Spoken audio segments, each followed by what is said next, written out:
September 5, 2019. This week, Senator Elizabeth Warren, D-Mass, passed Senator Bernie Sanders, I Vermont, for second place in the Real Clear Politics polling average of the Democratic primary. She has also taken over second place in Iowa and Nevada and become the betting market favorite. While this isn't the first time that Warren has inched ahead of Sanders, he and his supporters have to be wondering what happened, and if they can fix it. There's definitely still plenty of time for a Sanders comeback. We're still 5 months from Iowa, but he would do well to position himself more clearly inside the fold of the Democratic Party, let go of some of his resentments, and instruct his surrogates to strike a different tone. What happened?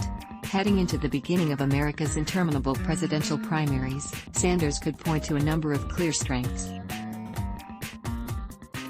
Like Hillary Clinton in 2016, Sanders was the runner-up in the party's most recent contested primary, having captured about 43% of the overall vote as well as 23 primaries and caucuses. Because he stayed in the race until the contentious end, Sanders rolled into this cycle with a pre-existing network of volunteers and supporters in almost all 50 states. He had also helped mollify many Clinton supporters by hitting the trail for her in the fall of 2016 and did his earnest best to convince Bernie or busters to show up. And because Clinton went on to lose the election, and because opinion polling had always shown him performing better against Donald Trump, Sanders even sported a pretty credible electability argument. After his announcement, he surged to within striking distance of frontrunner Joe Biden.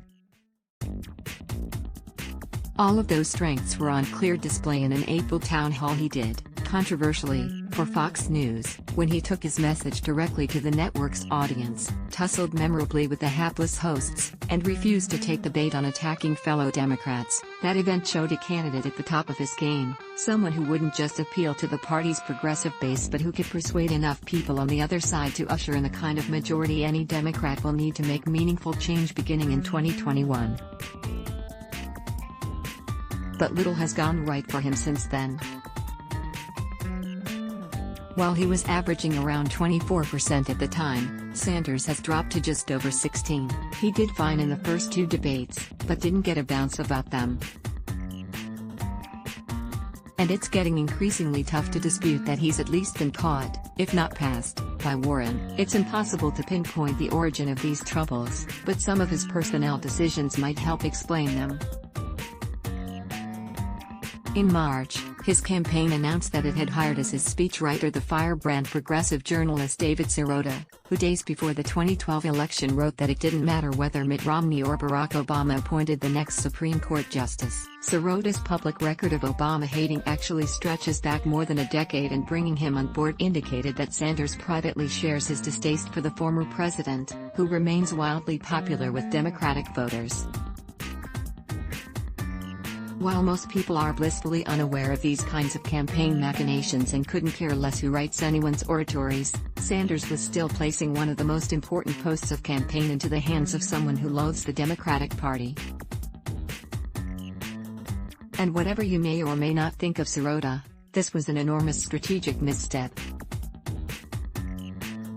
Whereas Warren has run an above-the-fray campaign in which she rarely criticizes the other candidates directly and doesn't waste time warring with the press or feuding with the Center for American Progress, Sirota has repeatedly plunged his candidate into internecine battles with other camps and continued Sanders' self-destructive fixation on media unfairness. A case in point was the late August kerfuffle over a Washington Post fact-checking story that deemed, wrongly, a Sanders claim about medical bankruptcies to not be entirely accurate. Should Sanders have pushed back on it? Sure. It was a nonsense article. But what I'm talking about here is a certain style, and that style is constantly aggrieved, at other Democrats, at the same national media organizations that President Trump calls the enemy of the people, at polling that Sirota doesn't like, and on and on and on. I'm not anyone's six-figure campaign hand, and unlike Sirota I'm not working for any of the candidates, but it seems to me like maybe spending your time attacking the integrity of the Washington Post and MSNBC journalists is maybe not where Democratic candidates should be right now. It's not the genre of anger that primary voters are looking for. In 2016, you could make a plausible case that criticizing President Obama and his heir apparent tapped into a tangible sense of frustration with the party. But in 2020, popular rage is directed almost exclusively at President Trump, and the kinds of people who show up for Democratic primaries mostly don't want to see the Sanders camp lighting into the other candidates, let alone America's besieged journalists, day after day after day. Frustration with elected Democrats, inasmuch as it exists, is mostly of the fight harder, impeach faster variety. Look, Sirota is just one guy.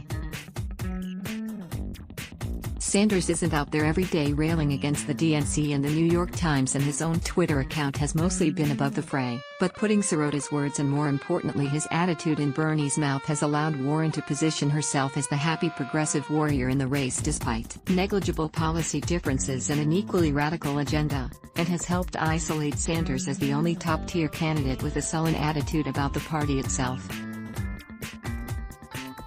It has contributed to the consolidation of Warren's support from Clinton's 2016 primary base. It has driven the Sanders campaign to feud with fourth-place Kamala Harris rather than with Biden. The trouble with the plan to run against the Democratic Party is that there aren't that many people who vote in the primaries who nevertheless despise the party as an institution.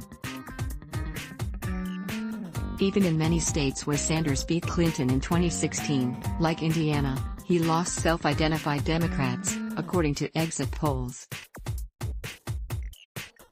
His performance, there and elsewhere, was driven by success with independents, and it's no coincidence that in states where only registered Democrats were allowed to vote, he did poorly. The critical Acela Corridor states, New Jersey, Pennsylvania, Connecticut, New York, and Maryland, still hold these closed primaries. There are more Democrats than independents in the primaries. It would then stand to reason that someone who wants to win the nomination shouldn't engage in behavior and rhetoric that alienates those voters. If anything, he should be bending over backwards to appeal to them, and he can do that. Did you see him looking like Mike Trout on the softball field? That's why hiring journalist and former contributor to this site Brianna Joy Gray, who publicly announced on Twitter that she voted third party in 2016, was another curious choice. It is why the decision to allow actress and Ralph Nader/Jill Stein enthusiast Susan Sarandon to introduce him at campaign events in Iowa is so mind-boggling. Sarandon is near the top of a short list of people who caused the heads of Clinton diehards to explode. And hey, maybe you hate Clinton and Clintonism and Clinton voters, but this remains an out-winning strategy in a Democratic primary in which you need to persuade a certain number of them to join your team. Maybe all of this is just inside baseball, the kind of extremely online, beltway-based stories and riffs that most ordinary people don't care about. But the people who pay the most attention to these things are the very elite media figures who drive the narrative. If you don't like your coverage and your WAPO fact checks, maybe stop calling it the corporate media.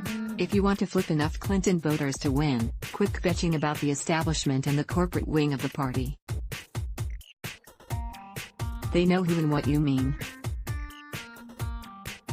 If you don't want national reporters turning your speechwriter into the story, maybe ask him to tone it down on Twitter. The whole siege mentality vis-a-vis the media helps entrench the very dynamic it is meant to fight against, and it has transformed Sanders from arguably the favorite to someone who is going to need a lot of breaks, and a new attitude, to win.